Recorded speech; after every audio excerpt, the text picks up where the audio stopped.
Blogtalk Radio. Oh, that's great. That sounds terrific. Thank you.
Everyone, and welcome to Friday's edition of Center Stage. I'm Kheri Hines, your host. Tonight we have a very interesting show. Basically, we're looking at some of the shootings that have occurred in the past, and we're asking a question tonight. Is there such thing as possibly being brainwashed? Or is there such thing as maybe a Manchurian Candidate? So tonight, that's what we're going to be discussing. The topic tonight is Manchurian Candidate. Is it a conspiracy theory or is it a real threat? Is the Manchurian Candidate more than just a character in a Richard Condone novel? Can someone unknowingly be brainwashed into becoming a program assassin? Conspiracy theorists are saying shooters in the Aurora Theater shooting, Newtown, the D.C. Navy Yard, and the Gabby Gifford cases are all Manchurian candidates. However, one common denominator found in each case was that they all had some form of or were on some form of a psychotic drug. So I guess we want to know, are the shooters suffering at the time of these shootings from some type of psychotic break, or were they brainwashed into becoming Manchurian candidates? Again, tonight's topic is Manchurian Candidate, Conspiracy Theory or Real Threat. Our guest tonight is Dr. John Hall. Dr. Hall is currently practicing anesthesiologist and pain management in Texas. He is a diplomat of the American Board of Anesthesiology and a member of the American Association of Physicians and Surgeons. In addition to being active in the Mind Science Foundation, which dedicates itself to the study of human consciousness. We want to say good evening to Dr. Hall. Good evening, Doctor. How are you? Hey, Kheri. How are you tonight? Great. Thank you for being with me. Tonight, great to be here. Well, thank you. Tonight we want to look at, the topic Manchurian Candidates, programmed assassins, and look at, is there a connection between that and some of the shootings that have occurred over the last couple of years. But before we go there, we want to talk a little bit about this week's, wasn't a shooting, was a police shooting up in the Capitol where Marion Carey was shot because she was allegedly using her car as a weapon to charge the barricades up there, or they felt like it was a threat to the officers. What are your thoughts on that particular shooting? Well, if you put it in context with the shootings that happened, at first when I heard the news about that, I kind of just blew it off until I looked a little deeper into it. And, all of her family members and the dentist she worked for, everybody said that she was, pretty good lady, pretty normal, always seemed happy, had never really, talked about having any issues, even though there was a little something about her possibly having postpartum depression, which, certainly that's a pretty normal finding. It happens relatively frequently. Brooke Shields, if you remember, had postpartum depression. It certainly is an excuse for, going and, trying to run people over or run over the barricades into the White House. But what caught my attention with her is that she did mention having been stalked in the past, and according to news stories, that she had her tires slashed, which certainly, as we'll talk about later, with some of the victims that I've worked with what we call gang stalking or organized stalking, car tampering is pretty typical of one of the things that they do. And just looking at her behavior, that she drove as far as she did with a child in the car and did the things that she did, which is completely out of character, is typically what you see by definition in a Manchurian Candidate. Really? So when her I think it was her family said that she had been, in the hospital and hospitalized recently for that, that doesn't necessarily mean it was because of mental illness the situation occurred. Yeah, that's kind of what I'm gathering, because her family also made comments that they wanted things looked into further because they seemed a little shocked that even with the diagnosis of postpartum depression, like I said, which typically, doesn't cause a violent streak. If anything else, it's severe postpartum depression. Women may try to kill themselves, but they certainly don't try to kill someone else. So I think they're kind of questioning what went on as well. Well, let's talk a little bit about the fact that you have a book out that deals a lot with this particular subject. Tell us about your book and how it's connected to our subject tonight. Well, Kheri, tell you first off, I kind of wrote this book out of necessity or feeling impelled to at least expose the public to the fact that this technology exists. I worked with a girl here in San Antonio who had came to me with a complaint that most of these victims come with, which is organized stalking, and by that I mean she was being stalked by people unknown to her, as well as hearing voices in her head and feeling like she was being attacked by radio frequency or microwave-based weapons that you can't see, causing burning in the skin, burning in the eyes, muscle twitching, and very obviously coming from the outside.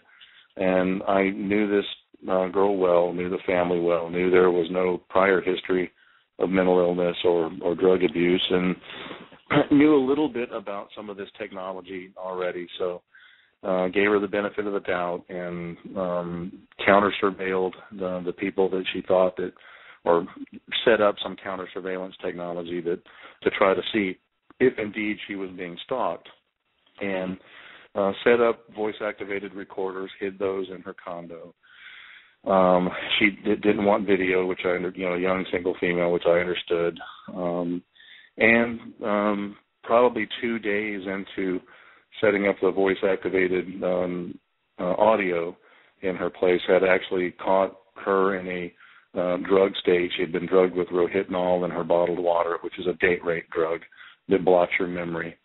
And she was being stalked by several different vehicles, all the plate numbers traced back to a private investigative group here in San Antonio, owned and operated by a former FBI agent, who I had been told about before by a fellow physician who had told me that he used this guy, referred to him as the Ghost, said that he didn't have a Social Security number and he did this barely legal harassment type of work, that he was hiding them from his wife in case he ever wanted to make her look crazy during a divorce.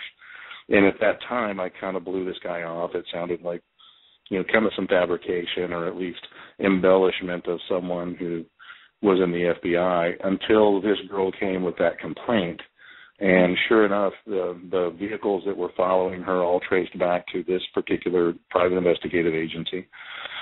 And we caught them on video. They were putting rohypnol in her bottled water, subliminally controlling her to drink where they put the drug, and then essentially using her as a sex slave. At one point, it even appeared that men were paying money to come and sexually assault her while she was in a drugged state with the rohypnol and wouldn't remember, to the point of having vaginal tears, cervical lacerations, infections. Unfortunately, this type of crime, as I found out, we couldn't get these people behind bars. She had no recall, well enough recall due to the rohypnol of the sexual assaults to pursue that. At that time, the stalking laws in Texas hadn't been changed. Actually, this case and one other case were kind of the impetus to get the stalking laws changed in the state of Texas. So the police basically said, this guy's former FBI, he's a private investigator, he stalks people for a living. There's not much we have to go by to come after him for stalking. And during that time period, actually, 2 other people in the state of Texas, one in the Fort Worth area, one in Fredericksburg, just north of San Antonio, came forward independently of me, identifying him in similar cases prior to the book even being released. But the reasoning for the book was basically to expose the problem. I know it, for people who happen to read it or have read it, it sounds like sci-fi when you read it, but all the events in that book are true. A lot of research was done on the technology, and it's all nearly the perfect crime. These are weapons that you can't see. There's no way to prove or disprove, what you're hearing in your head, which is typically the people watching you telling you where you are, what you're wearing. So there's no question that you are being watched. And there's very little way to prove it, at least until we have, some government exposure of the technology. So I thought the next best thing would be to write the book and at least try to expose it to the public. And the book did what I expected it to do. I had a lot of family members call me saying that, my son, my daughter, or my wife had made similar complaints, and until we heard you on a radio show and read your book, we had been to several different psychiatrists, and despite medication, the complaints were still there. So, at least it got through to a few people that, there's some technology that can mimic mental illness, and it's obviously meant to do that. And tell us the name of the book. It's a new breed, satellite terrorism in America, and it's at Barnes & Noble's, Amazon, or can be ordered off of my book website, which is satweapons.com. And there's also a movie in the works based on a screenplay written on the book, which will be a dramatic movie based on true events. And information there is at newbreedmovie.com. Mm-hmm. And, you know, and I saw on your website where you explain some of the things that can occur when you're being gang stalked. Can you kind of go into, for someone who is not familiar with it, what kind of things could possibly occur if this is happening to you? Sure, and that's actually very important, Kheri, because that's the one chance you have to probably do something about it. Stalking, if you can prove it, especially in the state of Texas, this case and another case called the Christy Appleby case was a girl who had gone to the police about her stalkers. They ignored her, actually called her delusional as well. She had a stalker hold her at gunpoint and make her slit her own wrist, write a suicide note and slit her wrist. When she went to the sheriff's department with all this, she did survive that episode. They said that she was just playing out and looking for a cover for an attempted suicide and recommended her to a psychiatrist.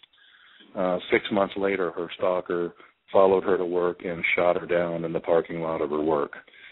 So that case in combination with mine is what got Texas legislators to change the rules on stalking here. We're used to you had to show proof of injury by your stalkers to get a restraining order. Now, at least in the state of Texas, if you notice the same person following you more than twice, you can actually get a restraining order on them for following you. But, the stalking is organized stalking. It's not typical stalking like you would see from an ex-girlfriend or ex-spouse. It's, full spectrum stalking. It's people at your house, at your job, following you everywhere you go, oftentimes on your property, around the house. It's pretty much 24/7.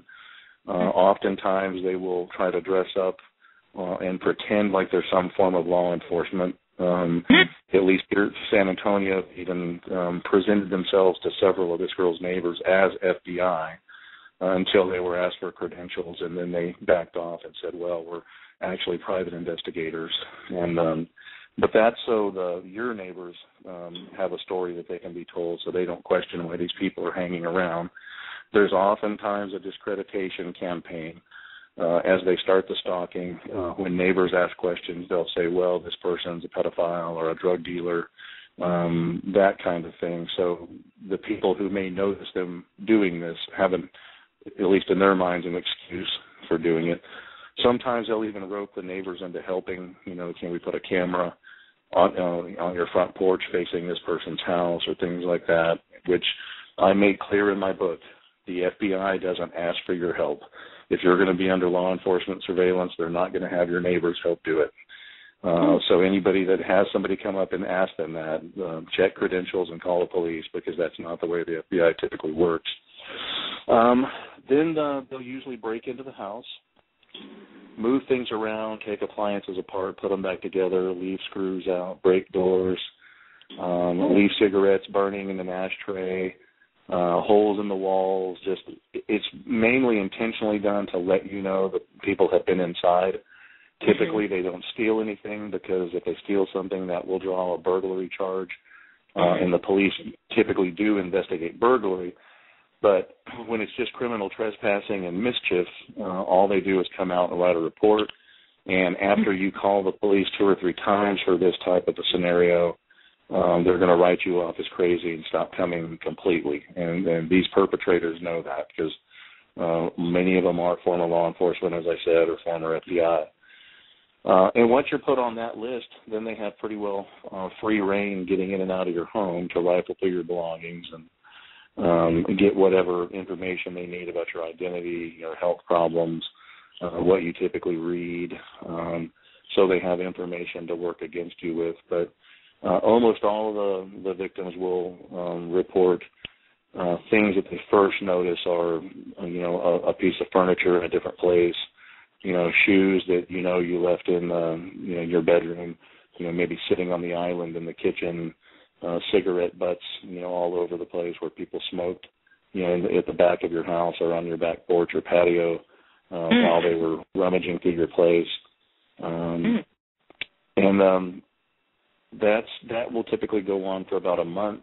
And then kind of the more esoteric or supernatural or science fiction sounding stuff happens after that. But the time to really kind of put an end to it is with the stalking. And, the bad thing about kind of where we're at with mental illness in this country is people are so afraid to be called crazy that they won't call the police during the stalking because they're never too sure. That car seems like it's following me every day, but maybe it's somebody in my neighborhood, or maybe it's somebody who works in my same area. But once they have free reign and they know the police aren't going to come, then it gets past the point of even what you would call surveillance, but it's more sitting in the driveway, shining their bright lights into your window, making noises around your house. Street theater, the stalkers will often come up next to you while you're in line at the grocery store and start talking about stuff they found in your house with each other, within earshot of you, so that the person standing right next to you has been in your home, or they'll mention a conversation you had with someone else, in third person. It's really pretty bad. And at that point, that's when people usually start looking for help. But by that point is also usually when they're hearing voices and being attacked with directed energy and some other weird things that go on that cause the police not to believe them. And you know what? To a layperson who has never experienced someone stalking them, it does sound crazy. But because I myself have experienced stalking, I can kind of relate to some of this. And I can relate to someone sitting outside my home and following me in and out of businesses and getting behind me in a line, or coming into a business and giving the impression that, you're doing something that you're not supposed to be doing. And I've had this by a law enforcement agency, y'all, because of one of the shows that I did. I don't pick any bones about it. Fort Worth PD has harassed me for over 2 years.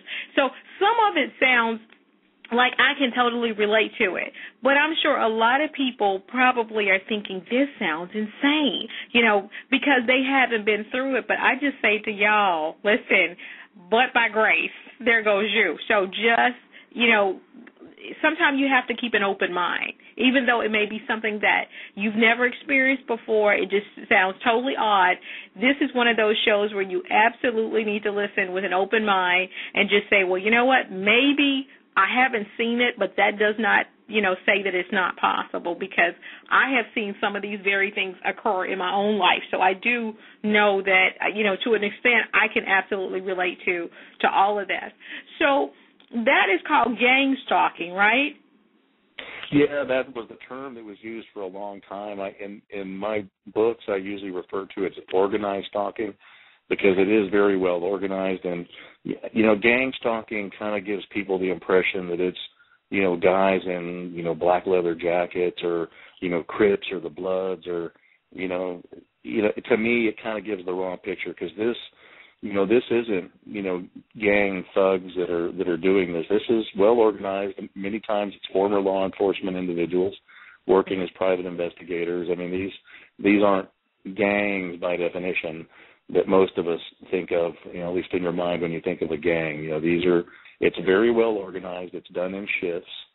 A lot of times these victims will say, well, I know who they are because they'll always have one headlight out, or they'll all have one particular emblem on their car, so they actually can recognize each other while they're doing the stalking of an individual.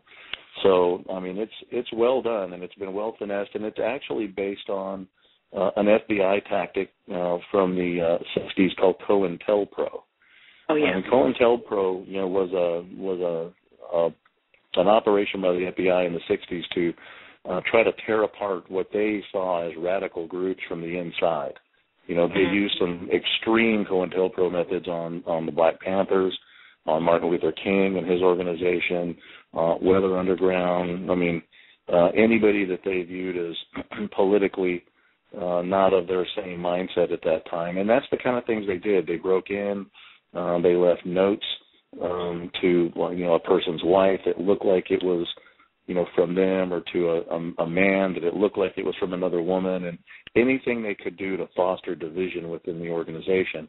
And that's exactly what they do with this type of stalking. One of the other things that happens with it is called phone spoofing.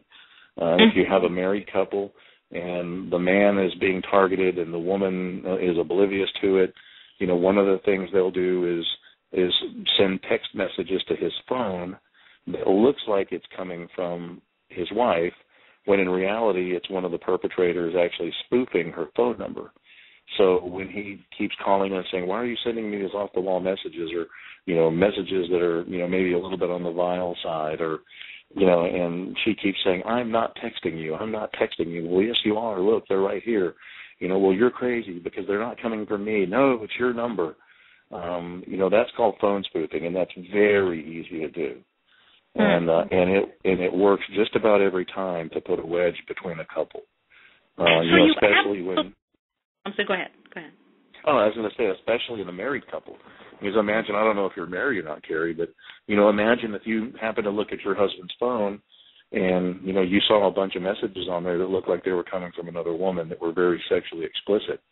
Are you going to believe him when he tells you, well, it's somebody spoofing my phone. I don't even know where this number is coming from. Or worse yet, if they use one of your girlfriend's numbers to spoof and make it look like it's a sexual message coming from her to him.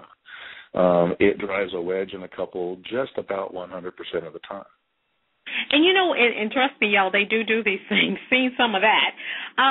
What I would say is your defense, I would think, would be you got to tell the other person, even though you hope that you don't scare them to death and run them off because they don't want to be involved in what they didn't have anything to do with. But at the same time, your only defense is to let those around you know of these things occurring, correct?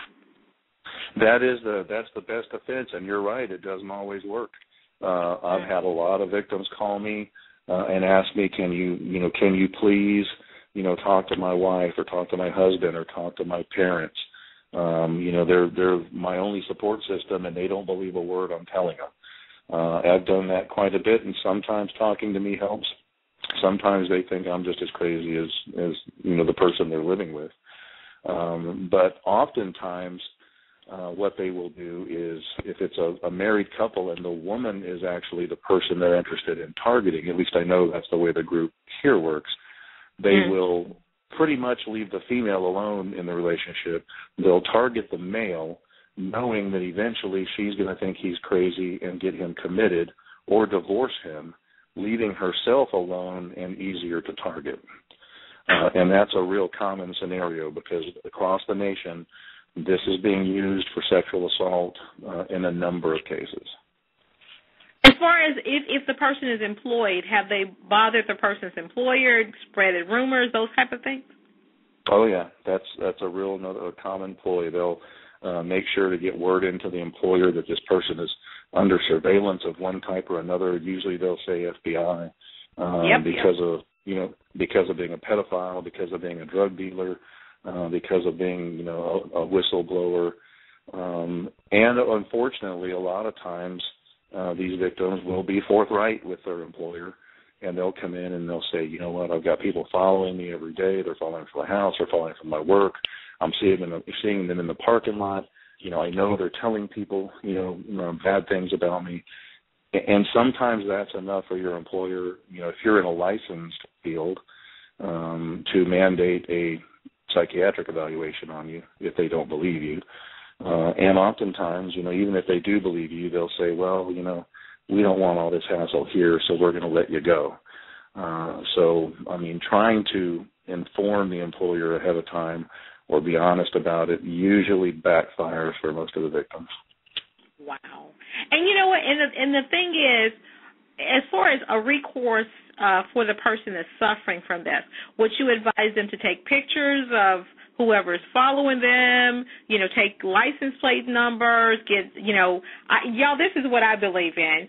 I need your, is this black male, black female, white male, How tall are they? You know, what were they dressed in? What were they driving? License plate? Would you advise them? I mean, listen, I turned into like, okay, if you want to stalk me, I want your information as well. Do you agree with that?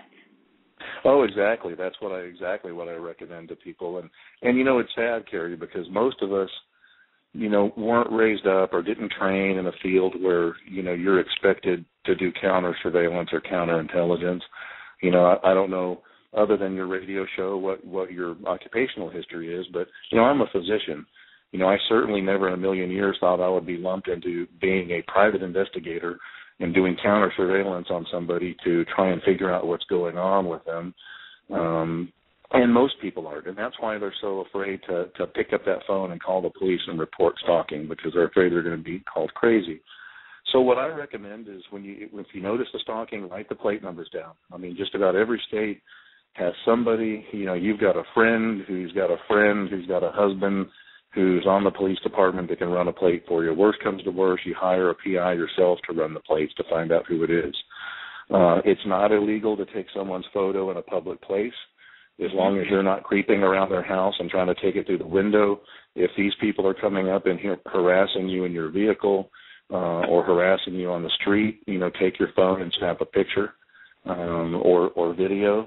I certainly recommend that for those that can afford it, that they get cameras around the house that are attached to a DVR, preferably one that you can Wi-Fi and monitor while you're away, because, you know, at least that they have to disable that to get in. And for the break-ins, I always recommend that, you know, make sure you have one door that you go in and out of. The rest of the doors, and including your garage doors, that you have some type of a sliding lock on that will make them have to kick a door in. Because oftentimes most of the victims, including here in San Antonio, they were coming in through the garage doors, and the garage doors on most homes aren't part of the alarm system. So what they do is they buy these remote controllers, generic remote controllers, multi-frequency controllers, until they can get the garage door open. And then let down the attic access, you know, which in most homes now is in the garage. Bring the staircase down and walk around, you know, go over the door from the garage to the house where the alarm is. Where the only thing that would catch them would be motion detectors in the house, which in this case in San Antonio, the motion detectors did catch them in the house, but they had surveilled long enough to know what the codes were, so they just shut them off and actually shorted out the siren on the alarm so it wouldn't go off when they were in the house. But, you know, there are some things you can do, and if you have enough evidence and you're not being harassed with the rest of what we're going to talk about, the police usually will take stalking pretty seriously. Unless it's them harassing y'all, but anyway. yeah, unless it's them part of it. Yeah. I'm sorry, y'all, I'm going somewhere else. If you just tuned in, you're listening to the topic, Manchurian Candidate, Conspiracy Theory or Real Threat. And we're talking to Dr. John Hall, who's a physician out of San Antonio turned private investigator, based on some of the things that he's learned about things like satellite terrorism, organized stalking, electronic stalking. Those are the kind of things that we're talking about tonight. So call a friend, call a neighbor, tell them to get on the computer and listen to the show, because there's some very good information coming out about some of the shootings that we've seen. And we're basically just asking the question, is it a situation of a Manchurian Candidate, or, is this a situation of people who are, suffering from mental illness? So that's what we're looking at tonight. But Dr. Hall, when I looked at your site and was amazed at some of the information that you were putting out on there, when I saw the term satellite terrorism, I had never seen that term before. Can you describe to us what that's about?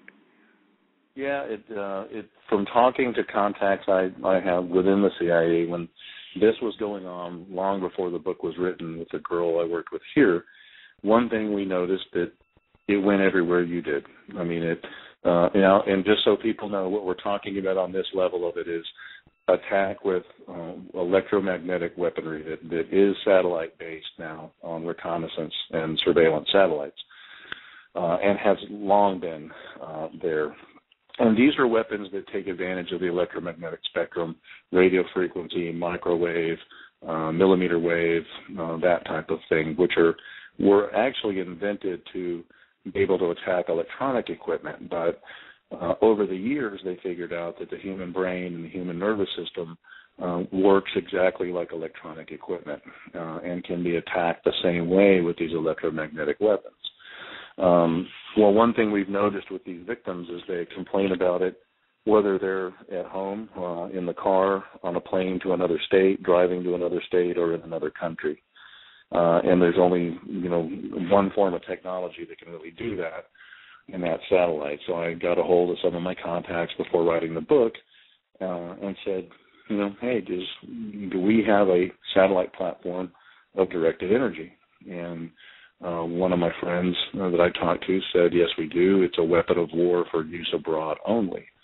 And I said, well, then, we have, several 100,000 people voicing complaints of being attacked now with directed energy in the United States alone, more abroad. And it apparently is some form of experimentation. But the reason for the satellite part of it is because it is one of the few ways that they can follow you everywhere you go, essentially no escape. And I know some of the websites I've seen dealing with this problem have tried to present it as through-wall technology, like maybe a black van sitting outside your house using a microwave gun. From what we've seen and from what I know of the technology and talking to people that are experts in the technology, that's still not quite feasible. They have worked on some handheld microwave devices, but they still need a pretty big power supply with them. And it's, one of the things, you look at the millimeter wave weapon that they use in the Army is actually on the back of a Humvee. So it's not this, at least in most cases I've seen, I'm fairly certain is not being done by, somebody with a modified microwave oven that they turned into a weapon somehow that are beaming it at you from, across the room or, on the other side of an apartment wall. But that is one of probably the fallacies I see in most of the victims that contact me, is they're all just absolutely certain that it's someone in the apartment next to them or below them, and they may have neighbors involved. I mean, it's not unusual for them to rope neighbors into helping surveil you or watch you or let them use their place, but the directed energy attack and the voices that they're hearing are usually done remotely from behind a computer screen using a satellite form of technology. And we have counter-surveilled the group here to know quite a bit about the way they operate. So are we talking about this is law enforcement at what level doing this, or can this just be average Joe who has the knowledge to do this? No, this is not average Joe stuff. There's no way you can gain access to this technology just by Googling it. Basically, and this is probably where I fall short in trying to explain this, it is the government doing it to you. But if you look back at MKUltra and MKSearch and all the early research on mind control, it was never done directly by the CIA or the NSA. It was always done through a front company. It was always done guised as legitimate research through a university. When these victims claim that the government is attacking them or surveilling them, indirectly it is the government. It's government technology, but it's government technology that's been placed in the hands of certain perpetrator groups in every major city that are being allowed to access it. They are being allowed to use it however they want to use it, while the data from its use basically is compiled and monitored by the appropriate agencies that released it to see how well it works. There's so many people complaining about this now, and it's done so methodically, the way it's delivered and the way the whole phenomenon works, that it really can't be anything other than experimentation, because most of these victims are not political radicals. They're not terrorists. They're housewives. They're doctors. They're lawyers. They're people who work at a restaurant. There would be no reason to single them out or target them in any way with anything, much less this technology. So it appears to be experimentation. So when I've heard people say things like the smart meter, is taking your data and, and processing it for the government, or, pretty much all the old appliances, they're trying to get us to do away with those and get new appliances. And we know all the new appliances have the technology to cut themselves off, that they can be, programmed so that they can be turned off from another location. Like if your utility provider wanted to turn off your microwave, the newer ones, not the older ones, but the newer ones, at some point, if they decided to do that, they would be able to do that from the office. Have you heard of that technology? Oh, yeah. And I know there's been a big uproar about the smart meters. One thing I will tell you that I've got some pretty good contacts in the City Public Service in San Antonio. For those of you listening outside of Texas, the City Public Service is our power company, and at least that's what it's called here. I think it's probably something else in Fort Worth. Mm-hmm. But I talked to him about that, and, he kind of, allayed some of my fears about the smart meter in one instance, but then he kind of raised up another serious question with me that he goes, well, his exact words, he said, we don't need smart meters. And I said, well, why is that? And he goes, well, we can listen inside your house with the wiring itself. And actually the FBI in some cases has came to them with subpoenas and warrants to be able to tap into the power lines. You have a whole grid of wiring throughout every room of the house. And it actually can pick up vibrations and pick up sound. What he explained to me is that when you look at an outlet receptacle, you've got the two spade prongs, and then you've got the little circular hole on the bottom that most people refer to as the ground. Well, that's not truly a ground. That's actually a return. And if you look on the poles leaving your house, you'll see at least 3 wires. 2 of them for the alternating current, and 1 of them is the return wire.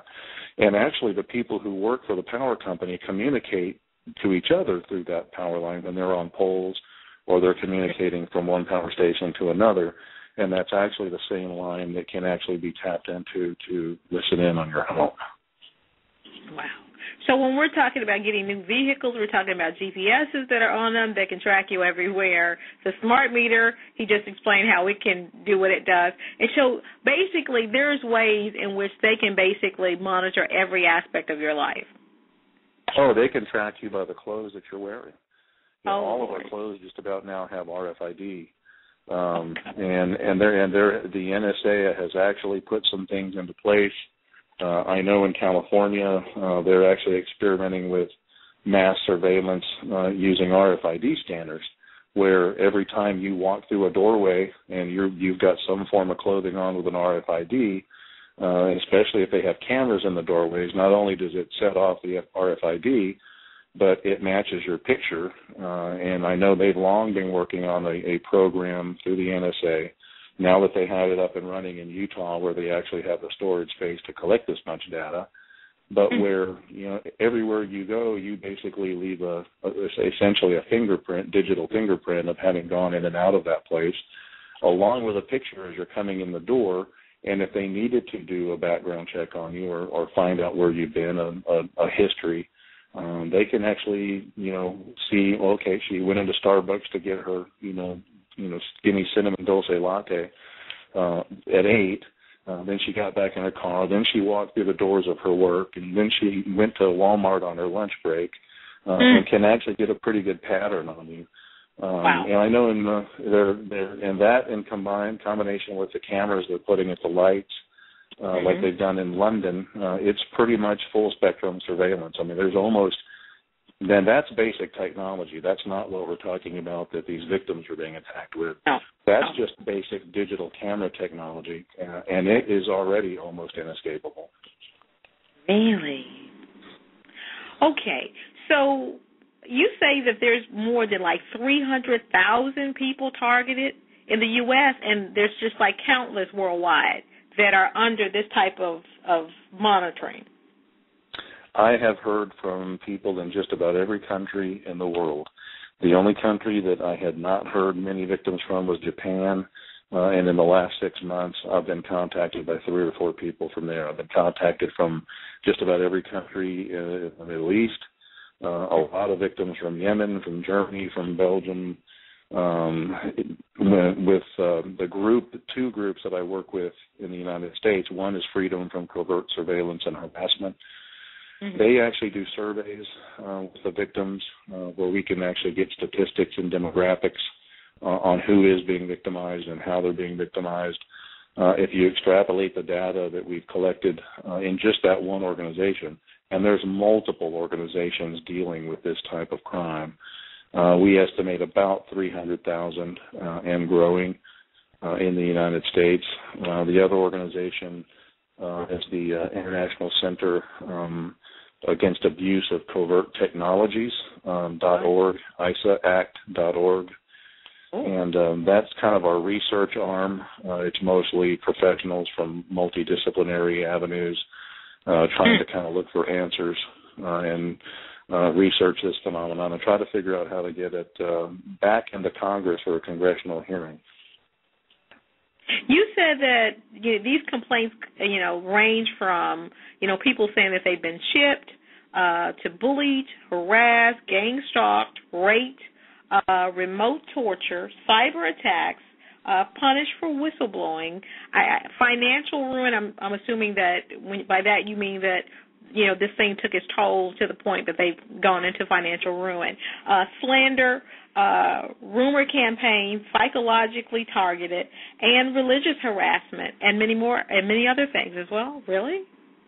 Yeah, and sometimes it's the person who spent the way they go into financial ruin. Sometimes they spent most of their money looking for answers that, for the most part, can't be found. I mean, there's a lot online. Actually, this is probably one of the most commonly complained about crimes online that's gotten the least major media attention. A lot of people will exhaust their money going to doctors and doing scans and trying to find a chip. You don't have to be chipped for this to happen, and that's actually why part of the reason we think the stalking goes on. But the other way is some people just have money electronically taken out of their account. And I talked to a number of victims here in Texas who, once their house was broken into, they went through, their belongings, they got their routing numbers, their checking account numbers, and electronically defrauded their accounts. And, right now the technology has gotten such that people who know what they're doing can actually drain your bank account dry electronically, and the bank can't trace where it went. Okay, what is a person's defense in a situation like that? What can they do? Well, and that's kind of where it gets difficult for some of the electronic stuff. If you're under this type of technological attack, one of the kind of more scary things that sounds like science fiction is essentially the hearing voices part of it is a two-way form of communication. It's called voice to skull. It's also called synthetic telepathy. It's been available unidirectionally, where they can actually beam it at you and communicate you back to a base. At the University of Irvine in California, they're currently and have been for a couple of years now working on it, where soldiers can communicate thought to thought in a field through a satellite uplink. Did you say thought to thought? Yeah, thought to thought. Wow. Yeah, that's the interesting thing with this technology, and most victims figure it out pretty quickly, that when they begin to hear their perpetrators in their head describing where they're at, what they're wearing, what they're eating, or who they're with, they notice fairly quickly that these people respond back to their thoughts. So you don't have to talk out loud to these voices. You can think and answer back, and they receive it. And it is a form of synthetic telepathy. And that's why, for your listeners who don't believe that this exists, Google synthetic telepathy, University of Irvine. There's actually a website set up on what they're working on. And that's in the private sector, which is usually 10 to 20 years behind the government sector. So, it's synthetic telepathy. You actually think your answers back. Let's talk about... Okay. I'm sorry, go ahead. Go ahead. I was going to switch gears, so go ahead and finish your thought. Oh, well, I was just going that's kind of the big privacy concern that we have is, we already know the NSA is listening to our phone calls, reading our text messages, reading our emails. Most of us kind of think that privacy of thought is always going to be private. And we're now in an era where we've got technology to hear thought and communicate to someone in their head, create Manchurian candidates. And the last bastion of privacy, which was your thought, is no longer private. And there's a lot of social implications to that. Feeling your thoughts. So if you're thinking, you're in a room full of people and you're thinking, I'm just going to slip out of here and I'm just going to go to the beach, they can snatch that thought and meet you at the beach. Yeah, that's why these perpetrators are always one step ahead of the victim. Wow. That is crazy. That is crazy. Okay, so for those of you all that are still lost, going, what are they talking about? We're talking about the topic Manchurian Candidate, real conspiracy theory or real threat. We're talking to Dr. John Hall. He's an anesthesiologist out of San Antonio, but he's also turned private investigator and learned a lot about mind control and brainwashing and topics like Manchurian Candidate. And he has a new book out called New Breed, what's it called, Satellite Terrorism? Terrorism in America, yeah. Yeah, Satellite Terrorism in America. New Breed, Satellite Terrorism in America. And so let's talk a little bit about mind control, because how is it that someone can take, you're in a conversation with them one day and then the next day they got control of your mind? How is that possible? Well, I mean, there's a number of ways to do it. If you look back at the early studies in it, and the whole reason the term Manchurian Candidate came up was actually after the Korean War, when they found out that the POWs that had been taken to China came back programmed. They came back with alternate personalities and were trying to sabotage the war effort. At first they seemed normal, but there seemed to be triggering factors or triggering agents that would snap them into an alternate personality, and in that personality they had been instructed to sabotage the war effort. It had been long known before then that you could use some hypnotic suggestion to make people do things that maybe they ordinarily wouldn't do. It was long thought that even under hypnotic suggestion you wouldn't do anything that's against your moral values or your ethical values. But it was found out pretty quickly that that's not necessarily the case.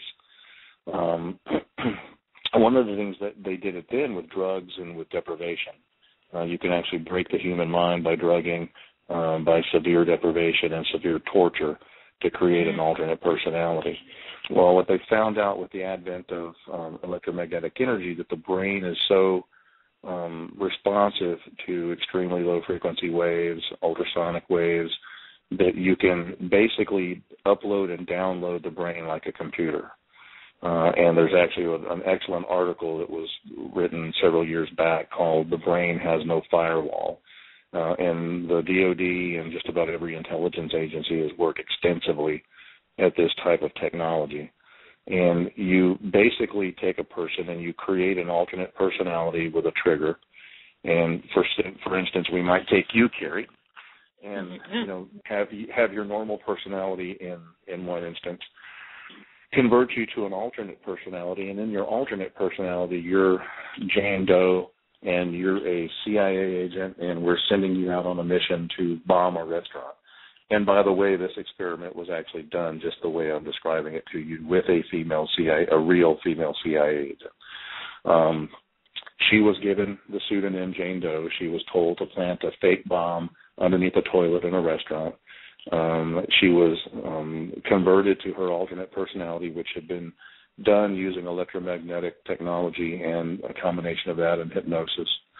When she was converted to her Jane Doe personality, she was instructed to do what she did, and she took the dummy bomb. She went into the restaurant. She planted it in a restaurant stall, came out all under video, and then she was given a trigger, which usually can be a spoken word, a doorbell, a phone that rings once, and she was snapped back into her real identity. And they said, well, you just went and hid a bomb in this restaurant in one of the bathroom stalls under the pseudonym of Jane Doe. She thought they were crazy. She said, I'm a real CIA agent. I would know better than to use a pseudonym of Jane Doe. That would obviously get me caught. And then they showed her the video where she did everything she was instructed to do and had absolutely no recollection of it, because one personality won't know anything about what the other personality is doing. Some good examples of that, Dr. Colin Ross, who's right up there in Dallas, Texas by you, Kheri, has done some really good examples of showing the public how Manchurian candidates are created. And one, he took a guy and convinced him that he would walk with a limp, and he would continue to walk with a limp until he heard his phone ring. And once he heard his phone ring, then he would walk normally. And once hypnotized into his alternate personality, this guy walked with a pretty severe limp. The minute he heard his phone ring, he began to walk normally, never knowing that he was actually limping. So, I mean, the technology works fairly well for doing that. Didn't you say that everyone is controllable? According to some of the researchers that have been working with electromagnetic technology, including one of the guys who actually worked on the system that puts voices in your head, one of their theories is that everyone is controllable, and that the victims that you're seeing being harassed with electronic harassment are the subsegment of the population that are resistant. The sense behind that is, if you're using a technology that you hope to control the masses with, then, and you find out that you have small pockets of people who can't be controlled, you want to make them look delusional or mentally ill, so they'll never convince anyone else that there's a control mechanism in place. Essentially, you want to sideline those people. And usually a mental diagnosis pretty well does it. So, wow, that's great. I think that one passed by me and came back and just ricocheted. So are you saying like we probably are all under some form of mind control right now? Well, that is one of the theories, and one of the things I point out to people, we have HAARP, we have all kind of different, Wi-Fi signals. We're being bombarded by a lot of electromagnetic signals in modern society, and any of them can actually be piggybacked or modulated to have an effect on the human brain, including HAARP. And Dr. Nick Begich and others have wrote some really good books on HAARP being used to change mood, change personality. One of the things I tell people, have you ever had one of those days where it's a blah day, you're not depressed, you've had plenty of sleep, but you get up and you go to work and you're just not 100%, it's just a down day, a gray day, and then you start talking to your coworkers and everybody's kind of feeling like that day, just really, not at 100%, that may not be coincidental, that may be control. That's scary. That is scary. How much do you think the TV has to do with it? I mean, I call it the dumb tube now. I don't watch a lot of TV, and I used to really enjoy TV, but I just really feel like it has so much programming involved in it on a subliminal level that we are not even aware of. Do you think that's the case? Oh, yeah. I mean, they've been working on subliminal control through the media for a long time, and if you remember, I think it was back in the late 70s, early 80s, the Japanese first started working with that, and they had subliminal programming in a children's cartoon. And the programming was specifically to induce seizures.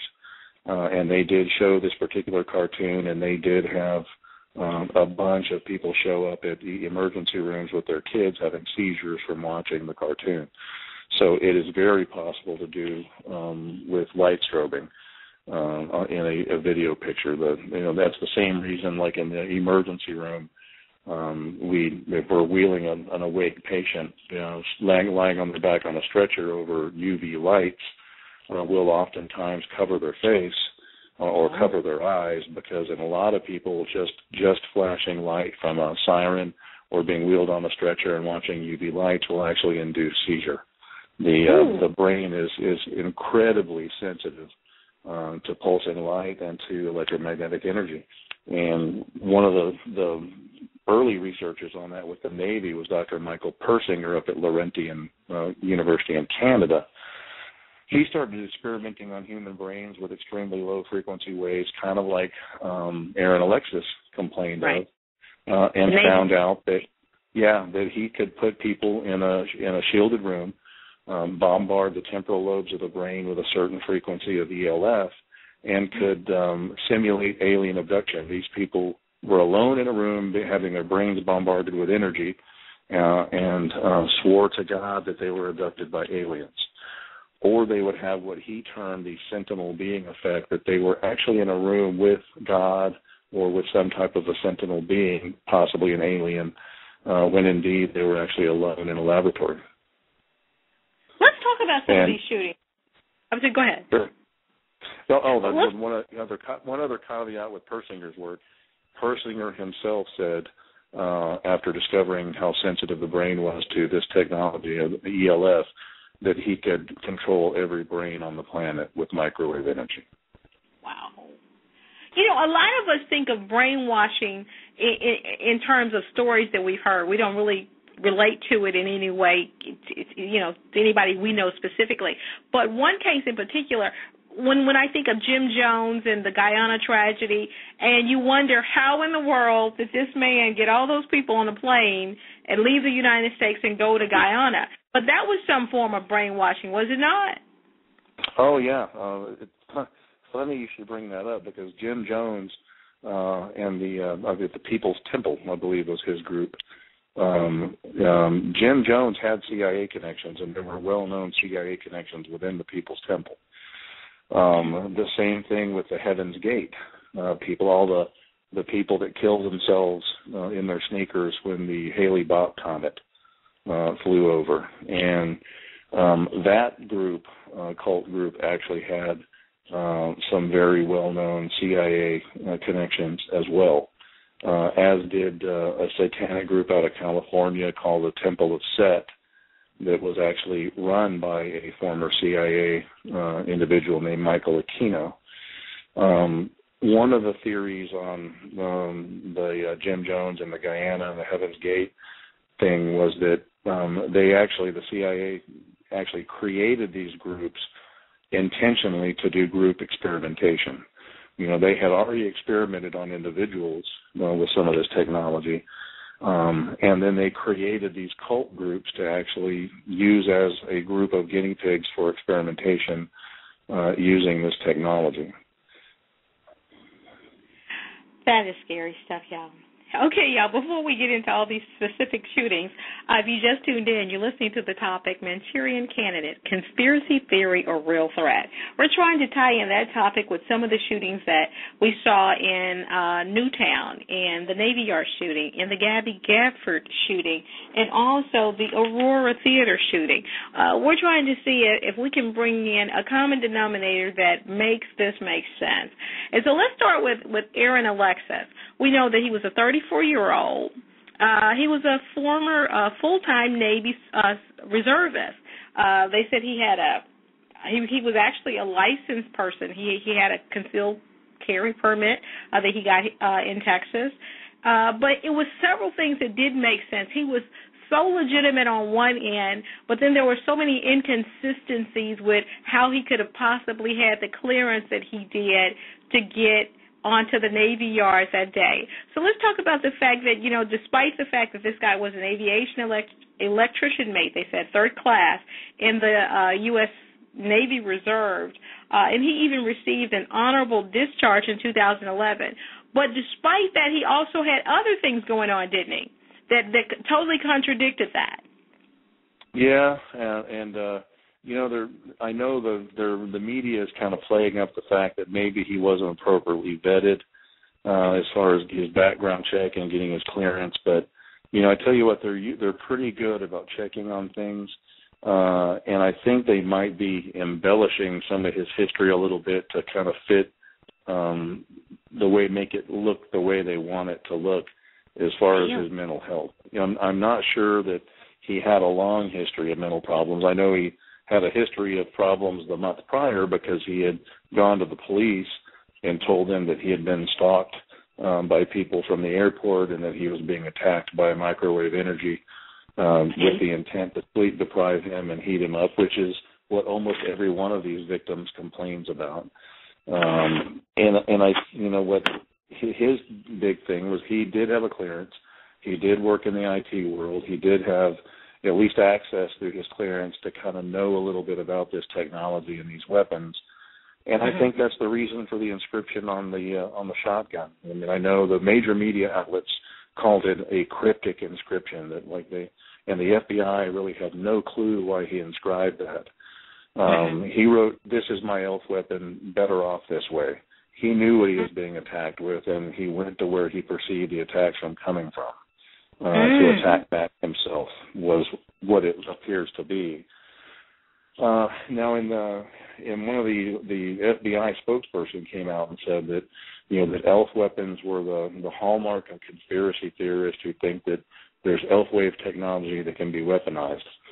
They presented it in that article from their spokesperson as non-scientific, that there hasn't been actually any research on that, when indeed there's a ton of research on using elf waves as a weapon, specifically to put voices in the head, microwaves to heat up the human body, the Army's addendum to the bioeffects of non-lethal weapons, which actually came out in the Freedom of Information Act, specifically talks about using microwave to put voices in the head of enemy combatants to disconcert them, talks about using it in a hostage situation where you can communicate with the hostages without the hostage taker hearing, and goes on to say how with their experimentation they can communicate with someone and it can't be recorded even with a microphone in the inner ear.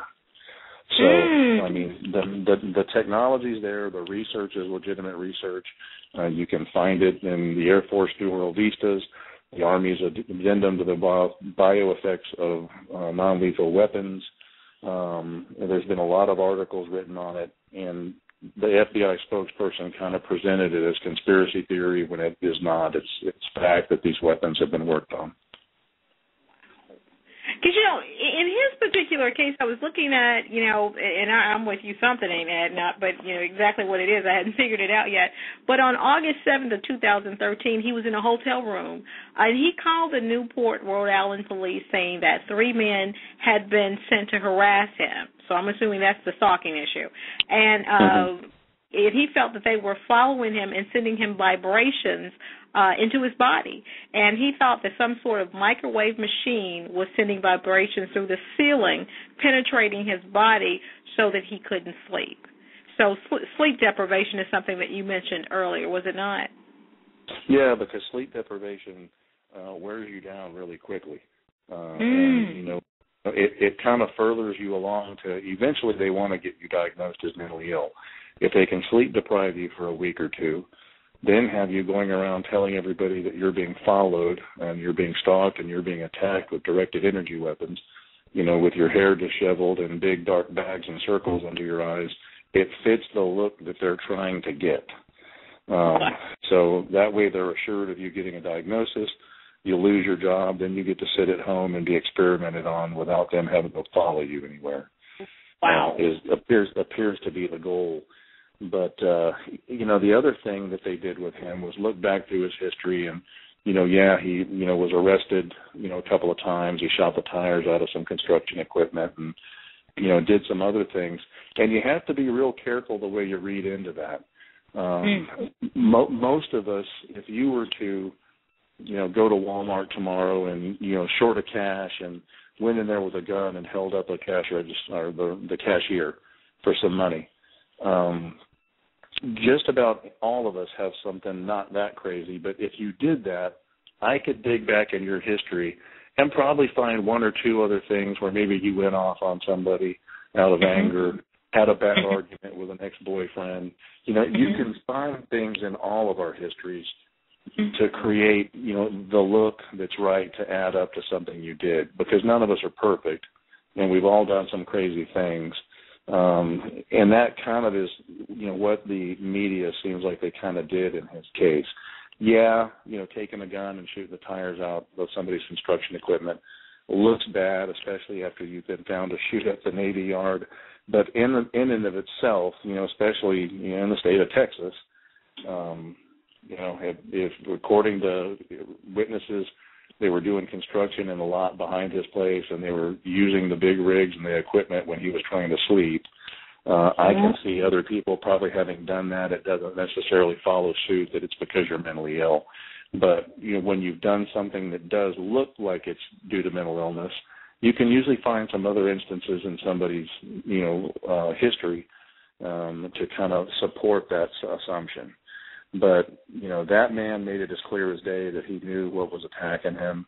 And he did certainly have the clearance and the availability to know a little bit about it. So, even talking to one of the people who actually helped develop this technology for the CIA, I immediately emailed him, Dr. Robert Duncan, and his exact words to me was he was a programmed assassin.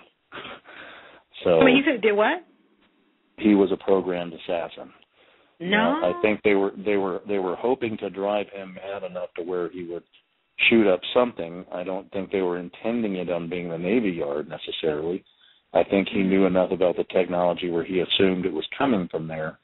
But this current administration wants gun control in a bad way, and I don't think it's any surprise that when we have so many legislators clamoring for gun control, that we all of a sudden conveniently have a bunch of mass shootings, especially mass shootings of children.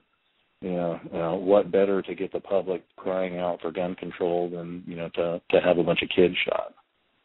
Wow. That's one way of putting it. That is definitely one way of putting it. Because, when you look at this guy, they said Alexis was able to get an honorable discharge and receive the Global War on Terrorism Service Medal and the National Defense Service Medal Awards of minor distinction.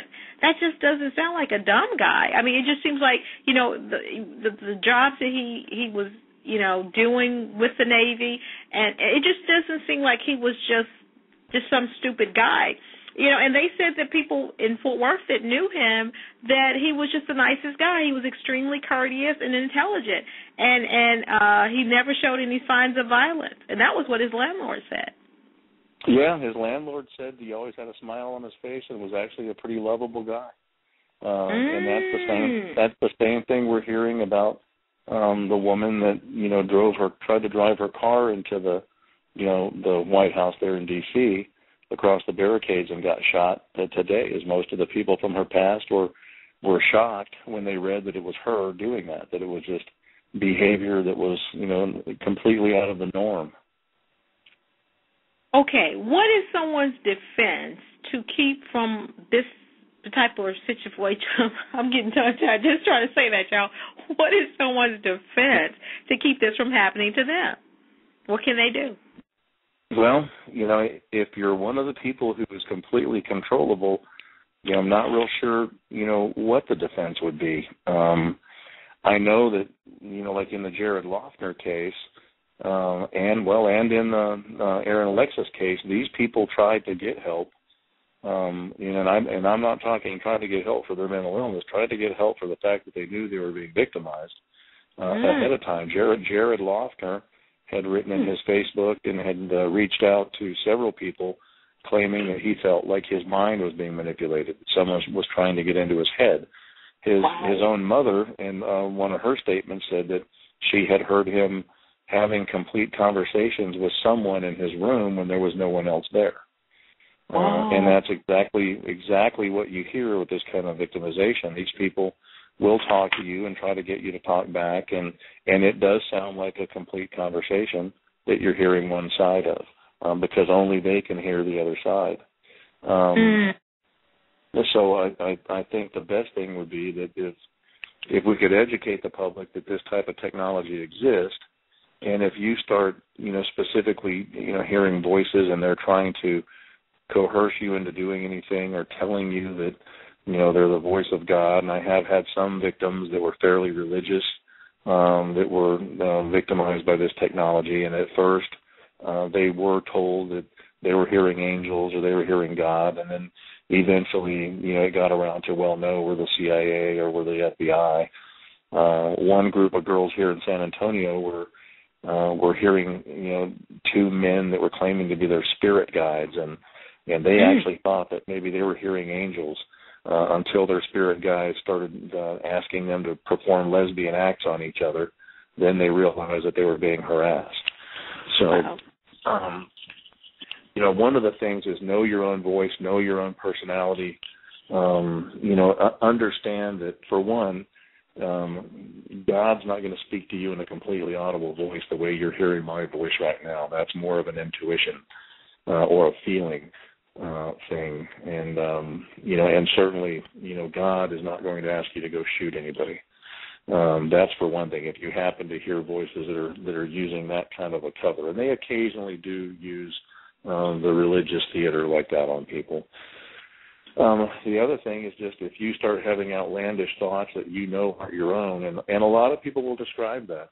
They'll contact me and they'll say, well, I'm not really hearing voices, but I'm having thoughts that I know just can't be coming from me because it's things that I never think about.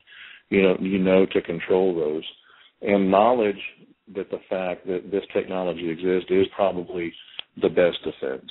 Was that way you don't, go around telling everybody you're under surveillance. You seek out, the right venues with people you can talk to about protecting yourself from it, and that would be Freedom from Covert Surveillance and Harassment, ICAACT.org, mindjustice.org. There's, organizedstalking.com. It's such a prevalent crime that there's actually quite a few organizations that are handling complaints from victims where they can actually get online or get on a conference call and talk to people that will understand, that either know about the technology or are going through it themselves. Wow.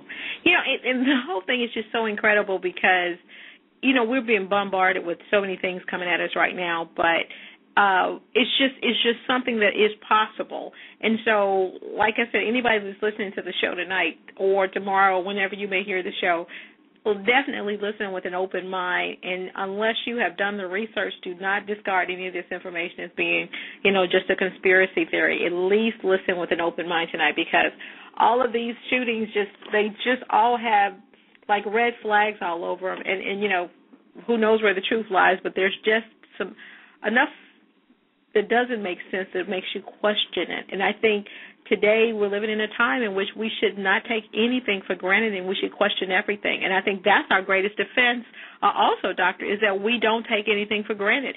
Follow your gut. If your gut says something's going on, you agree?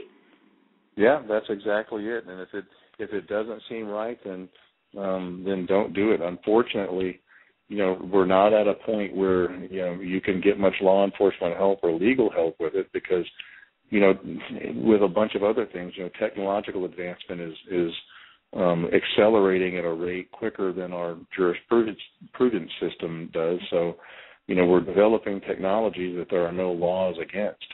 And, one case that I actually wrote about in the book was here in Texas, in Mission, Texas, Jesus Maldonado, was actually working at a law school, and his job was to procure money for Black and Hispanic students to go to law school.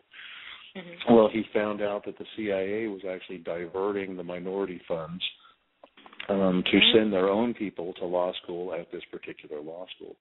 He blew the whistle and was immediately fired by the law school. They knew it was going on. That was up in New York, I believe.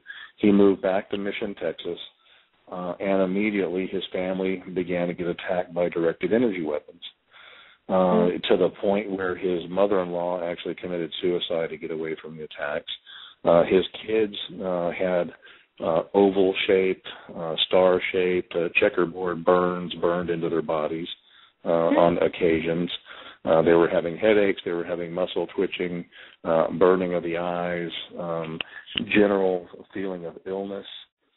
He hired a company that came in and actually took measurements of electromagnetic and radioactive signals coming into the house. It turns out he was being exposed to not only electromagnetics but radiation as well from certain weapons. And he took it to the federal court system, actually took it, I think, to a circuit federal court where Alberto Gonzalez, our former attorney general, actually wound up having his whole case, after going through several lower courts successfully, basically had his case thrown out, telling him that it was not unconstitutional for them to attack him in his home with electromagnetic weapons. And all of those cases are actually in an appendix in the back of my book. people who may think that this is, all conspiracy theory or, science fiction. You know what? I'm amazed because, you did a lot of research on it, and for the most part, it just seems like stuff you've never heard of. Most people are probably listening going, wow, never heard of this, never heard of that. But I think it's worth researching because it sounds like from all indicators, anybody could be a potential victim of this. It's not like, when we look at all these people that we're talking about tonight, James Holmes, Jared Lochner, Adam Lanza, and Aaron Alexis, they came from all different walks of life. Some were wealthy, some were not. Some were black, some were white. It's just not, if you want to add the lady that was involved in the D.C. shooting today, there's no common denominator. She was female. So you have to look at this with an open mind and say, you need the information just so, at least you'll be aware and know how to discern when things are not right. One thing I think, that's amazing to me that I question if people need to be more careful about, your associations. I would think that some of these things maybe occur through connecting yourself with the wrong people, possibly. Oh, yeah. Yeah. I mean, if you, at least I know here in Texas, the group that does it here, it's kind of being used as a toy of the wealthy. Like I said, the way I initially, was told about this particular former FBI agent was by a fairly wealthy ear, nose, and throat surgeon here in San Antonio, who had said, I've never introduced my wife to this guy. I'm hiding him from my wife in case I want to make her look crazy in a divorce. Well, about 4 years ago, after the book was out, I had a lady contact me from Fredericksburg, Texas, who was going through a nasty divorce from a very prominent husband in the area whose family owns just about all of this town. And she asked me, she said, I know you changed the names in the book. Is this who it is? And I said, yeah, that's exactly who it is. They had came to her during the divorce and offered to help her. They said, well, we heard you're going through a nasty divorce and your husband's going to try to take everything. We want to help you. She went, the private investigator took her to a lawyer's office where they tried to strong arm her into signing away her half of their communal property. She refused, got a taxi, got out of there, got home, immediately started getting stalked. Her home started getting broken into, cars sitting in front of her house, shining their brights into the living room windows, bedroom windows, breaking in when they weren't there, harassing the kids, hearing voices, being attacked by directed energy. So a lot of it does have to do with who you affiliate with. If you're running with the rich and powerful, a lot of times it's the rich and powerful that have access to get this hire done to you. Another case in Texas was out of Amarillo. There was a man up there that owns a chain of storage facilities, and he got on the wrong side of a very powerful attorney's group up there. This attorney and his family own much of Amarillo, including the FBI office and most of the law enforcement there. And they definitely had access to get him targeted the same way. So, I mean, you've got to watch out if you're trying to be a small fish in a big pond, and you anger the right people. There'll certainly be somebody that knows where to go to hire this done. And that's the interesting thing with the way this victimization is working. On one hand, you can see where it's being hired done by people who do know the people that are doing it, but it's still technology that can only be accessed by the government giving it to you, to these perpetrator groups to use. So it's one of those situations where each one of these groups is saying, here's the technology, carte blanche, you can use it for however you want to use it. We're only interested in the way it works. Now, one of the more scary things about it is it appears that once they choose you as a victim, that they're being told that they have to watch you for the life of the victim. Most of these victims have been victimized for 10 years or longer. It might slow down or minimize, but it typically doesn't completely stop. And that seems to be one of the rules of engagement, that once they're given this technology, they're told that, as you pick people that you're going to do this to, you have to watch them until they die naturally, or, and sadly, in a lot of cases, until you can drive them to suicide. Wow. So pretty cruel and evil stuff. About as evil as it gets. Wow. If you just tune in, what are they talking about?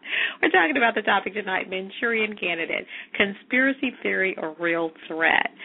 If you're someone who basically, has read the book Manchurian Candidate or seen the movie, I think Denzel Washington was in one of the versions of Manchurian Candidate, trust me, things like that do happen. And so I think tonight I would say again, listen with an open mind, even if it may be like totally over your head. After the show, go back and do your own research. But absolutely tonight, listen with an open mind. Going back to the Gabby Gifford shooter, Jared Lochner. This guy was a high school dropout. Basically, he was an only child. He came from a very private family. They said he worked for the city park, and he kept to himself basically and really didn't even respond to others. But they said his behavior began to change once his high school girlfriend broke up with him, and he began to abuse drugs and alcohol, specifically marijuana and mushrooms and some other things. And so, when you look at these people, all of the shooters, they always seem to have some quirk in their past, like mental illness or, someone said that they were strange or odd.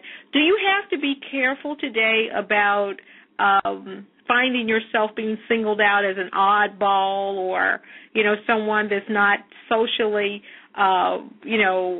fitting in, that type of thing? Do you have to be careful today because is that how they're choosing some of these candidates? Well, that certainly may be. If you look back at the original MKUltra research, a lot of times these experiments were carried out on people who were what we term social outliers, people with a drug history, people with some type of a radical history or a mental illness history. Unfortunately, this country has a real poor history of human rights as far as experimenting on people without their consent. We've done it. Our government has done it for years. We've experimented on children in orphanages, prisoners in prisons, experimented on the mentally ill, experimented on our vets in the VA system without consent. So, certainly if you're odd or you already have a drug history or a mild mental health history, you're a prime target because, they've already got a pretty good cover. When you go around and tell people that you're under this type of victimization or that you're being electronically harassed and people are controlling your mind, people are going to look at your history and judge you by your history, not on the facts that you may be giving them. So, and that's a pretty common ploy. And by the way, all of the early mind control research on MKUltra all was released in Freedom of Information directly from the CIA. This isn't conspiracy theory either, and you can look up every one of those sub-projects and what was done, and it was probably just as bad, if not worse, than some of the experimentation that the Nazis did on the Jews during World War II. But it was done by us. So, certainly if you're an oddball and you have a drug history or a mental health history, that is definitely taken advantage of by these perpetrator groups, because when they do get you to act out or tell people that you're under surveillance or being controlled, it will almost certainly be blamed on your drug problem or on your mental health history. Why does the mainstream media not pick up on this? Or why don't they address it? They slowly are, and that's, I guess, the one good thing that came out of the whole Aaron Alexis thing. And I think probably the reason he etched on the shotgun what he etched on the shotgun was hoping that it would get media exposure. The Washington Times actually contacted me to do an article after that, when one of the reporters did a little research, and especially after the FBI went way out of their way to present directed energy or ELF-based weapons as something that in the sci-fi realm, when when extensive research has been done on it that's provable, and called me and said, I'd like to get your take on this, and actually did a very good article in Washington Times. But so that's the first. Other than a major media source in South America, Vladimir Putin about 2 years ago came out in a speech and said that whichever country controls the best directed energy weapons and electromagnetic weapons will control the globe without bullets or missiles.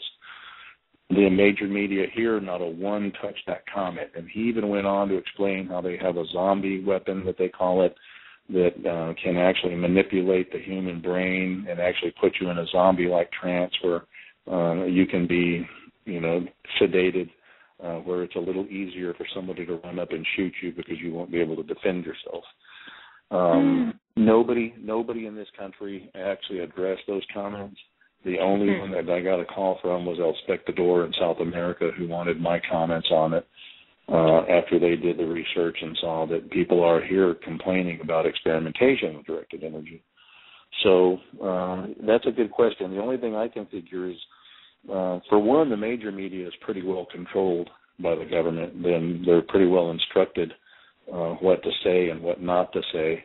We really have a pretty good dividing line. You've got, one side of the major media gives you the liberal agenda, one side, Fox, gives you the conservative or right-wing agenda. And somewhere in between there is the truth. And I think we're at a point where really the truth you're more likely to get from an alternative news source like this show. One term I don't use in my vocabulary and I haven't used for a while is the term broke. That somebody will say, well, what does broke have to do with this show? One thing that I found today is you make yourself an easy target when you walk around saying I'm broke. And one thing that came out, I believe in the Fort Worth Star-Telegram, or one of the news outlets that covered Aaron Alexis in Fort Worth, they said that he was complaining of having money problems, and he was calling back, trying to borrow money here because he said whoever had hired him where he went had not paid him. And I think sometimes you have to be very careful today because we live in a very evil and cruel world. And if you're someone who's money-strapped, you better keep it to yourself, because I think sometimes people who have ulterior motives could possibly take advantage of you because you need money. And so I don't know if that was the situation with Aaron Alexis, but I just found it odd that he was so strapped for money, and he said whoever had hired him was still owing him money. And so he was out away from, his friends and family, and I guess pretty much depending upon whoever this was that hired him to give him the money that they owed him, and they did not. And he was calling back to the Fort Worth area, talking to some of his friends, asking if they could loan him money. And so I think today is a very, very bad time to use it. I don't care if you have 2 pennies in your pocket. I would not tell anybody else that I was broke. And I think, and it's unfortunate, but, we talked a minute ago about associations. I think that we're living in a time that the strong will prey on the weak. And I think if there is... I couldn't agree with you more, and especially if you look at all of the research that's just been done this way, like I said, is typically on social outliers. And you're right, if you're one of these people that is letting people know that you're broke, and especially the people that kind of run these programs see themselves as somewhat of the elite, as the people that will ultimately control the underlings or control the masses. If they see you if you see yourself as being broke and kind of on the lower rung of society, well, certainly they're going to see you that way. And in most of the minds, at least the people that I know we counter-surveilled, are definitely going to see you as expendable. And one thing, you don't want to give anybody any reason to think you're expendable in today's society, because you're right, people will prey on you. Things have gotten pretty rough. Really, and I think it's a sad time, but I think it seems like some of these people could have possibly been, if there is a such thing as a Manchurian Candidate, they probably could have been singled out for one reason or another, for being odd or weird or broke or something that singled them out from the rest of the group. And so, speaking of that, Sandy Hook, Adam Lanza, This guy was, I understand, very intelligent, 20 years old. He lived in Sandy Hook, 5 miles from where the shooting took place, with his mother. He had attended this elementary school at one time for a brief period. They said he was an honor student. Basically, he had gone to, I think, college for about a year. He was described as intelligent but nervous and fidgety.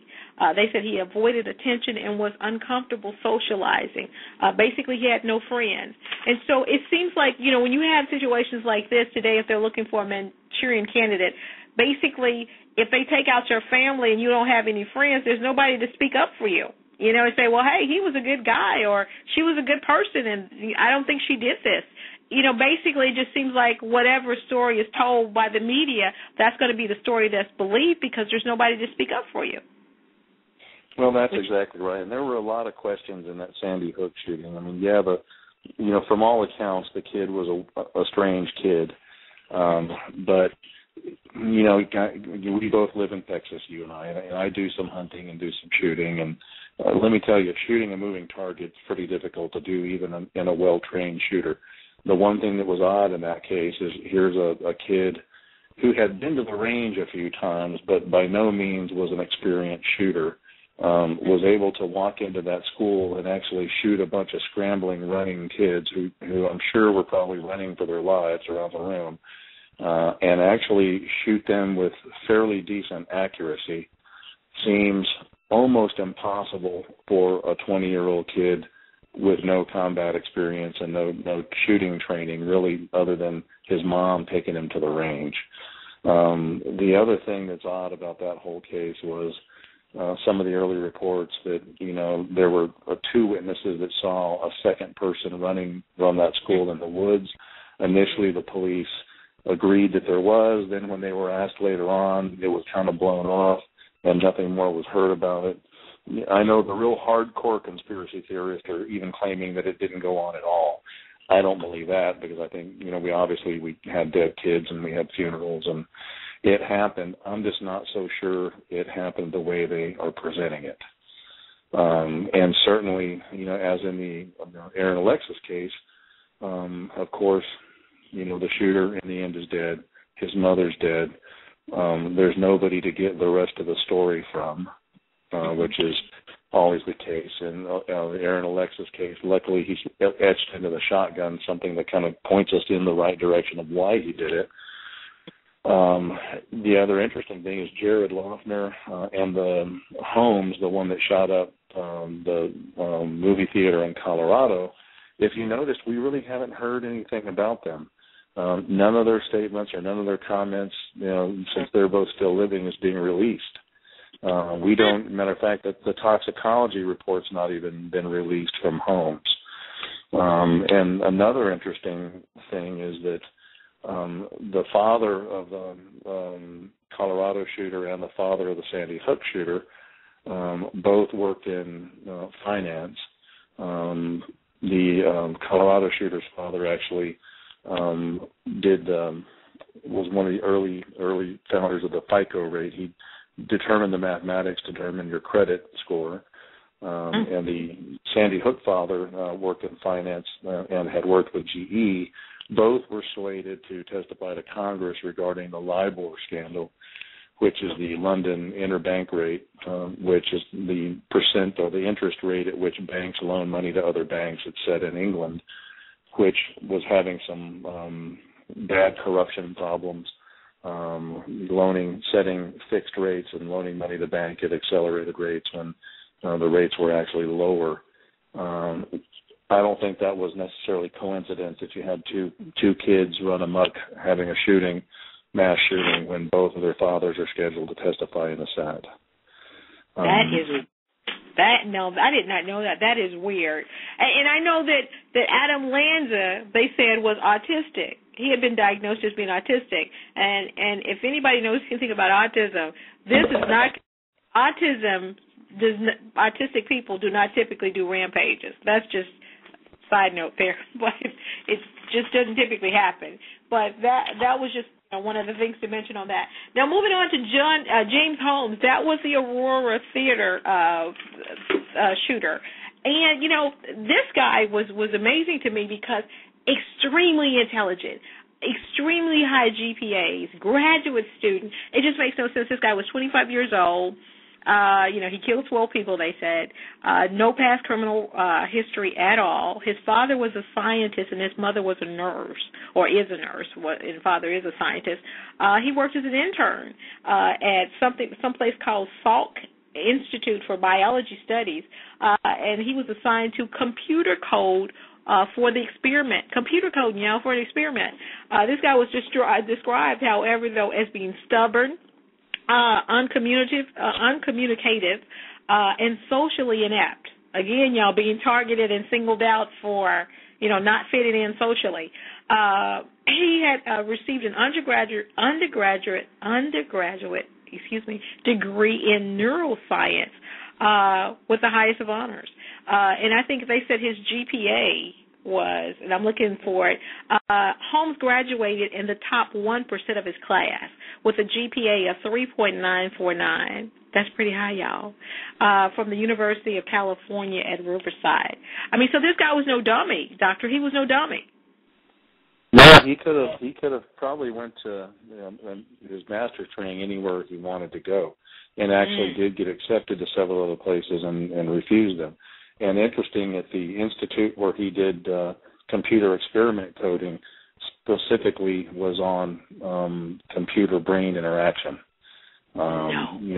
brain-computer interfacing. So that's another thing with him that I don't think was completely coincidence. I know, some of the theories are that he was basically controlled to do what he did to kind of send a message to his father on how to testify. So, that's one of the, and it all kind of fit at the right time in the grand scheme of things here, because one of the things that is being sought after right now in the public is gun control. So, and I think they thought, well, for sure, if we have a congresswoman shot, the public will go ahead and vote in gun control. Well, it didn't work, so, then you have some kids shot up at Sandy Hook. Well, certainly a bunch of young, innocent kids being shot up will get us some gun control. And that still hasn't worked. And the government works, whether it's Democrats or Republicans, and to me anymore, it doesn't matter. The government wants control, and it doesn't matter who's in. The government works with diversion. They show you one hand so you don't look at the other hand to see what it's doing. And if you look at the way things kind of turned out, if you remember when the NSA story broke, when Edward Snowden released the documents where we found out that all the stuff the NSA has denied, and all the stuff, by the way, that these people experiencing electronic harassment has said for decades, and they were called crazy for saying, my computer's being watched, my text messages are being watched, my email's being watched. No, there's too many of us using email for anybody to actually watch that. Well, there's not. They have computers big enough to do that, the NSA. So, all the things they were claiming for years, well, the NSA finally had to fess up to, including so bad that they've even fessed up to something they call LOVEINT. And if you know the military terms, HUMINT stands for human intelligence, SIGINT, signals intelligence, LOVEINT, they've even admitted that many of their agents are using the technology of the NSA to target women they're interested in, girlfriends, ex-wives, current wives, spy on them as well. And that it actually happens frequently enough that they jokingly call it LOVEINT, LOVEINT, meaning that, spying on a love interest. But once that all broke, and the media started clamoring about, the IRS targeting certain groups, the NSA having overreach and reading, delving into our private lives, well, you needed a diversion. And that diversion was sending missiles into Syria. So all of a sudden, Syria's on the main topic, on the center stage, if you will. We've got to bomb Syria. Well, nobody got behind us on that. And nobody got behind us on that because both of those groups fighting in Syria hate us. So nobody really cared whether they killed each other or not. And certainly none of our allies wanted to back us up. Well, then Putin came forward and kind of embarrassed our president a little bit by doing what he did, so we needed another diversion. Well, that diversion was Aaron Alexis, and that shooting kind of got the media back on track with calling for gun control. Because if you noticed, 30 minutes into that shooting, every pundit on the news was talking about him walking into that Navy Yard with an AR-15 before they even knew what weapon he really used. I mean, every channel was saying AR-15, oh, it was an AR-15, oh, we need to refocus on banning the AR-15.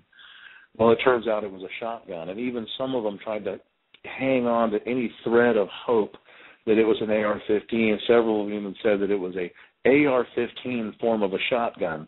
Well, it wasn't. It was a plain old Remington shotgun.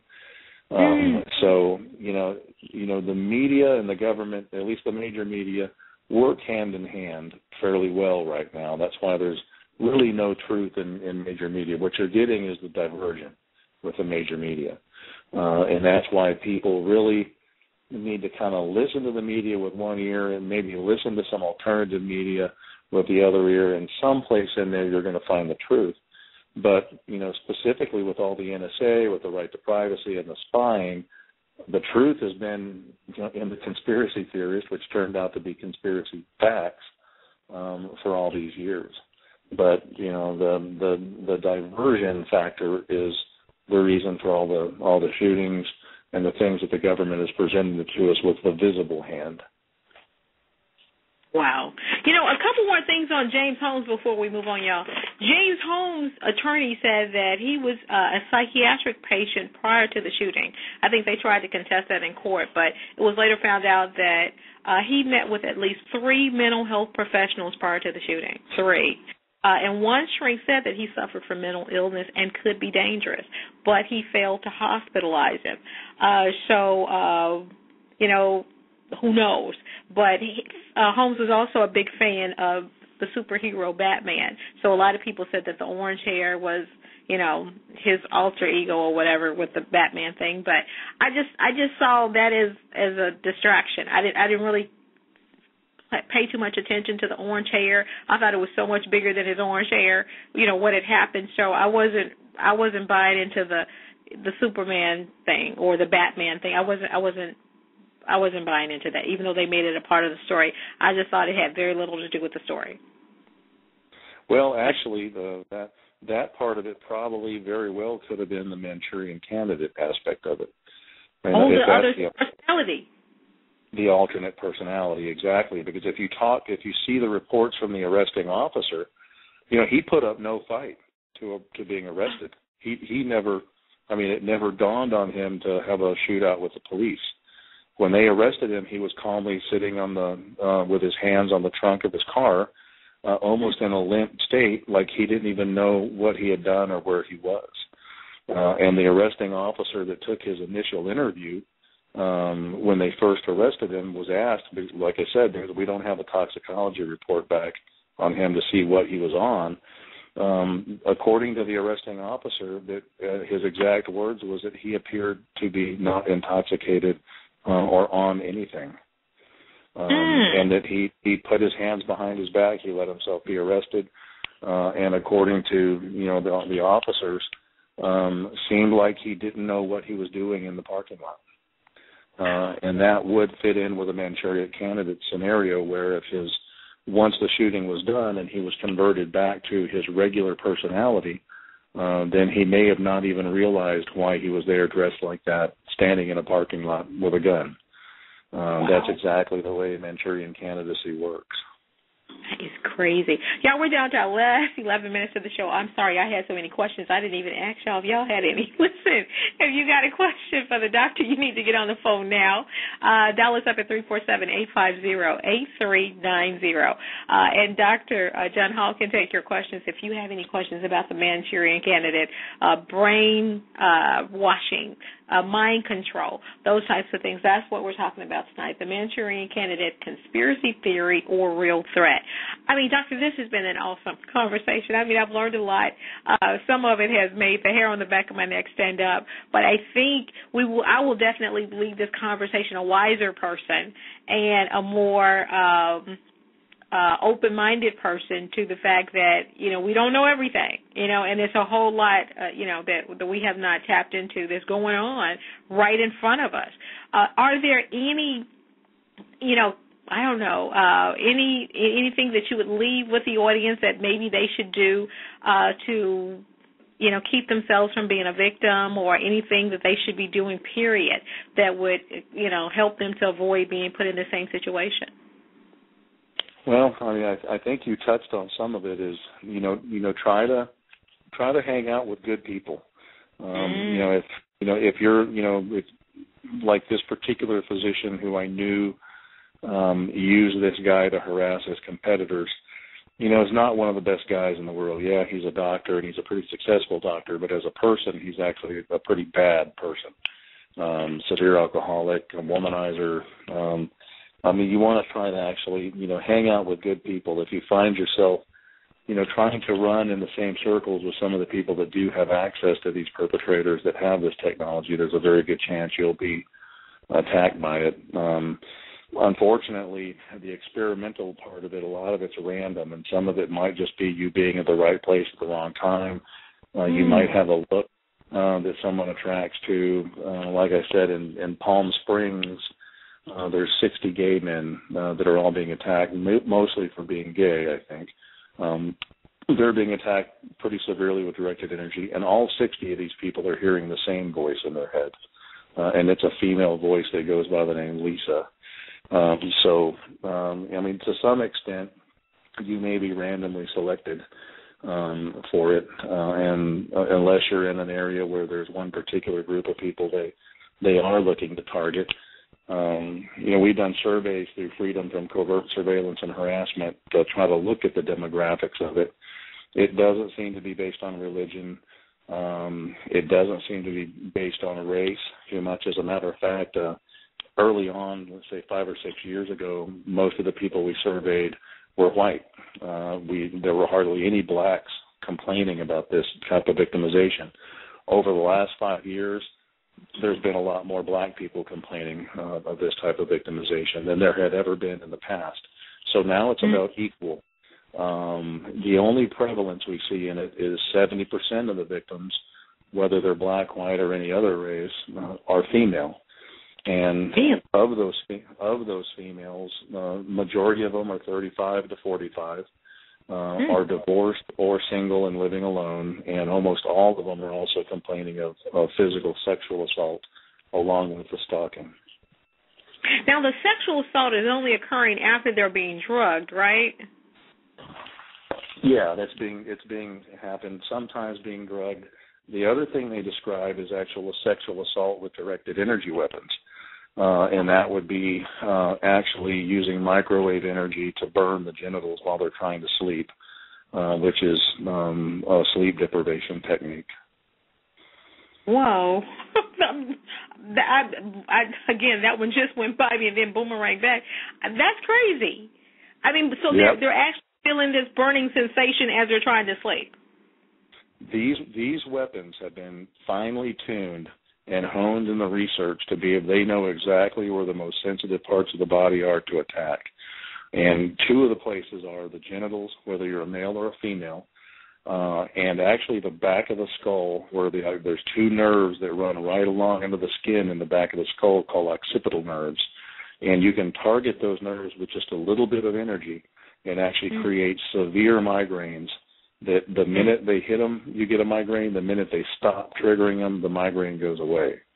And those are two very common places. The other one is the heart, making your heart rate speed up and down, and involuntary body movement, where your arm will suddenly just kind of twitch, or your leg will twitch, or your whole body will twitch.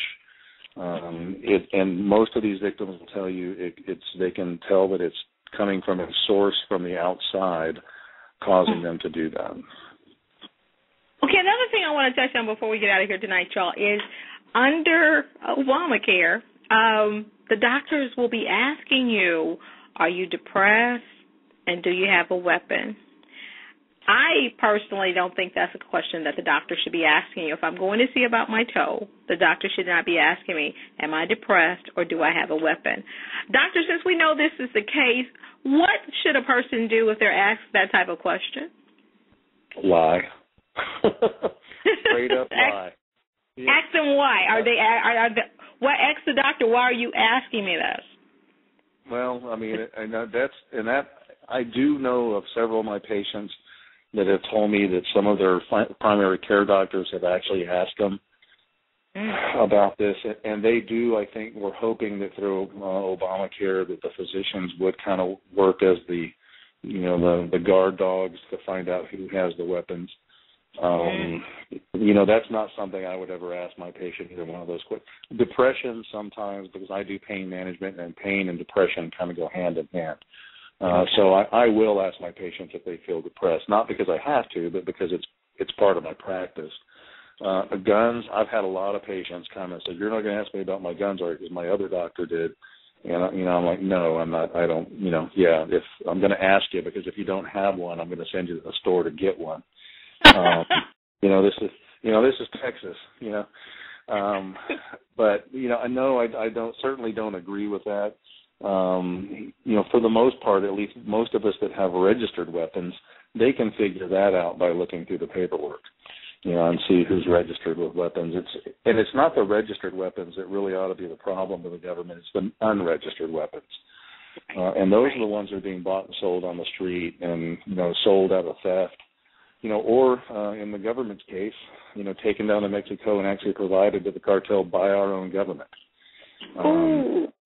So, Dr. John Hall, tell them how to get your book, A New Breed, Satellite Terrorism in America. Actually, you can get it directly off the website from the publisher at satweapons.com. It can be ordered at Barnes & Noble's or bought on Amazon.com. You can also get it at the movie website, which there is a screenplay, and there is a movie in pre-production based on the book at newbreedmovie.com. Okay. Let me call those websites out to y'all again because he went pretty quickly. Again, his book is called A New Breed, Satellite Terrorism in America. His website is SAT, Weapons, WEAPONS.com, and his other website is newbreed, BREED, movie.com. That's newbreedmovie.com. Dr. John Hall, thank you so much for being my guest tonight. I hope the audience learned as much as I did. Kheri, thanks for having me. Thank you. Listen, y'all, a reminder, the views and opinions of our guests do not necessarily reflect that of Center Stage, the host, or our advertisers. Also a reminder, y'all, we are here each and every Friday night, Center Stage, from 8 to 10 p.m. Central, 9 to 11 Eastern. This is what we do. Tell a friend, tell a neighbor, tell a coworker to check out the show. And also, I'd like to hear from y'all. Drop me a line this week at centerstageradio@yahoo.com. Tell me what y'all think of the show. Tell me what kind of shows y'all like to see me do. I try to do a little of all kinds of things, y'all. I try to mix it up.